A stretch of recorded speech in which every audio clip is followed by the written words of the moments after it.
experience that they envision is going to be compromised as a result, then we're not going to go there. I think that there will be a day that we will have a product on console. I don't know if that's, you know, in 2 years, 5 years, or 10 years, but I could envision that, because I do feel like eventually the game that our guys want to make will be most suited there. Have you ruled out console for Diablo 3 at this point, or is that still No, we haven't. available? We certainly, I mean, we're speaking with all the usual suspects, as you might expect, and they have some compelling arguments. Right. We also have some compelling arguments why not to. So we're listening a lot right now to what they have to say to see if it makes sense on the business side, but ultimately what's right for the product and right for the players is what will prevail every time for Blizzard, and so time will tell. And if, I'll tell you what, if we do that, it would probably be an event like this that we would talk about it. All right, not this time. We'll have to wait maybe for BlizzCon 2010. Well, Paul, thank you so much for joining Absolutely. us. I'm sure we'll see you again tomorrow. Now, one of the great things at Blizzard is that this company has amazing internal resources, and we talked about the World of Warcraft film and how Blizzard might be involved in that. Well, they also have an amazing cinematics department, and now we're going to take you guys behind the scene for a really interesting feature about how they made the cinematic for World of Warcraft, Wrath of the Lich King. I'm Matt Samia. I'm the Senior Director of Cinematics, which means I run the Cinematics division. Cinematics, in terms of Blizzard Cinematics, means we create all of the pre-rendered short films that go into our games. So that's for StarCraft, that's for Diablo, that's for World of Warcraft. Lately, we've also been doing in-engine cinematics for StarCraft, which has been really cool. We're gonna have about 45 minutes worth of in-game, in-engine, real-time cinematics for StarCraft 2. So we operate just as any other CG film studio. We are an animation studio. Once we have an idea, we take it into story. Once that happens, it goes to the concepting department. They start to jam out concepts for sets, for shots, for effects, for characters. Once we're happy with that, it goes to the modeling department. They create the models, they put the surfaces on, then onto animation. We animate the characters. We get all of the characters and sets together. We send it on to lighting and effects. And out, at the end of the day, pops a finished film. So I'm probably leaving out about 1,000 steps. So, tell you what, let me show you. So let's move on to storyboarding.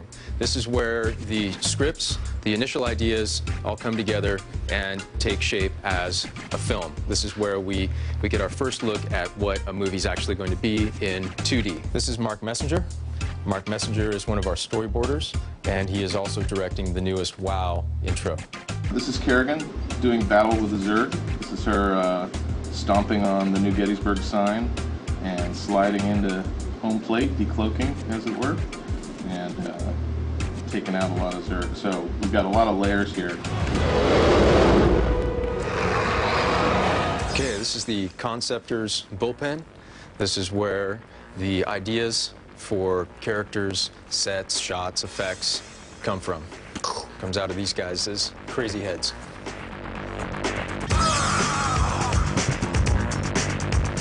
Let's head over to modeling, and we'll show you a bit about how concepts become characters. Basically, I've been creating this, just a generic male human. After this, I'll be creating a generic female that we can just more quickly create characters for our cinematics. In the past, we've had to model each character from scratch, and we realized we just lose a lot of time trying to do that over and over again. So it's just a lot faster to be able to create a generic character and then go in and change the face, add a lot of character, change the proportions and posturing and things of that sort. Down over here, we have some of the in-game modelers. That means they're working on cinematics that will actually be played in the engine, real time. Come on over this way. So here's some of the cool stuff. This is real time. These are new movies for StarCraft 2, and you can see that we're actually working with the game engine to create finished pieces that are films, just like any other Blizzard film that we've ever made, but it's all done using the StarCraft engine. All right, let's sneak up on James over here, and he'll show off a bit about how we actually make things move. Basically, what our department does is we we try to make these characters feel convincing. We take all this amazing art that the modelers and texture artists and the conceptors throw together, and we make the stuff look cool. We bring some life to these characters. So, for example, we take a character like this, Zeratul, and we have this cool action scene. We want to make it believable, so we try to add as much weight and as much character to these characters as we can. Let's head over here to the simulation department. These are the guys who do all the rigging, all the dynamic simulations on characters. That would be hair, that would be cloth, that would be skin and muscle jiggle. This is Jim, and he'll show you a bit about how we're doing hair. We do all kinds of dynamic simulations, so things that are either too complicated to animate by hand and require some sort of dynamic solver, so things that involve any kind of realistic physics interactions like hair, we will run here. In this situation, we're binding polygons to act as cloth meshes, and the wind will blow it around and carry it in as she takes her goggles off. So some of our final results basically look like this. To create, semi-physically realistic motions, and that's what we do in the simulation department. Come on over this way, we'll head to the lighting department. This is where we do lighting, compositing, and effects to basically take all the pieces, jam them together, and come up with the final product, final shots.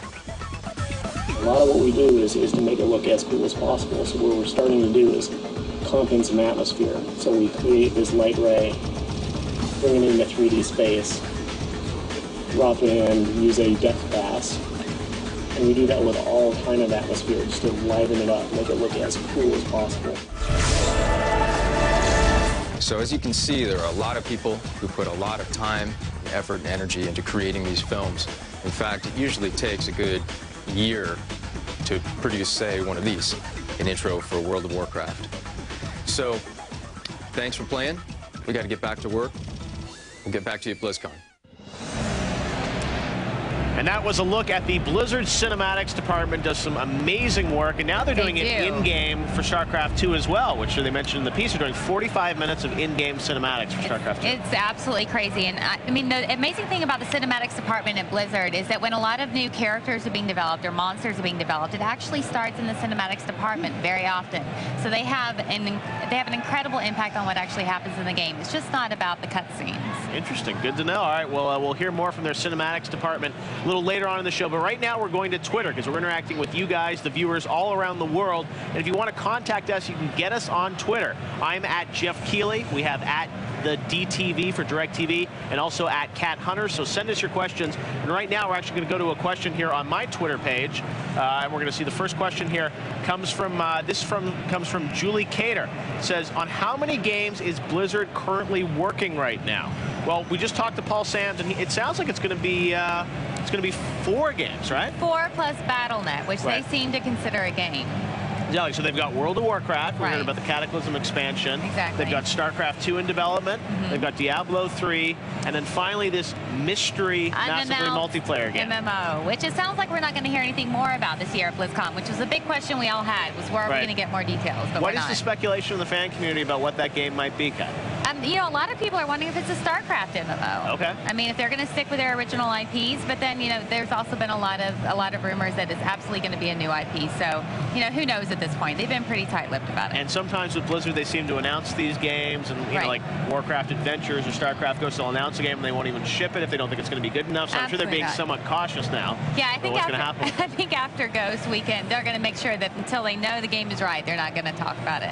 Amazing. Well, as Paul mentioned also, you know, consoles not ruled out for Diablo 3. But Pretty it'll be interesting to see if they might bring something like Diablo 3 to the Xbox or PlayStation, which I think is probably the game that is a most natural sort of extension to the console platform. It is, and you and I both had a chance to play Diablo 3 a little bit recently here at Blizzard offices, and definitely spending time with the game, you can tell that console would be a very natural adaptation for the way that the battle works.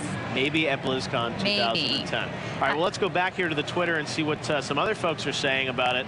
Now, there's a lot of talk here about the new Azeroth and the World of Warcraft expansion pack, and Brazil 201 says, with the new Azeroth, I take it the flight pass will be different. Example, no more South Shore for Alliance. Kat, what do you think about that? Right, there won't be. And actually, I had a tweet about that that was very funny from Rebound. And he said, we lost the South Shore. No! Right. And for anyone who's ever played Alliance, we never had the South Shore. I hate to break the news to you, but it is. They're going to have to redefine almost all the flight points from what we were seeing on that map today. Now, flyable mounts, that seems to be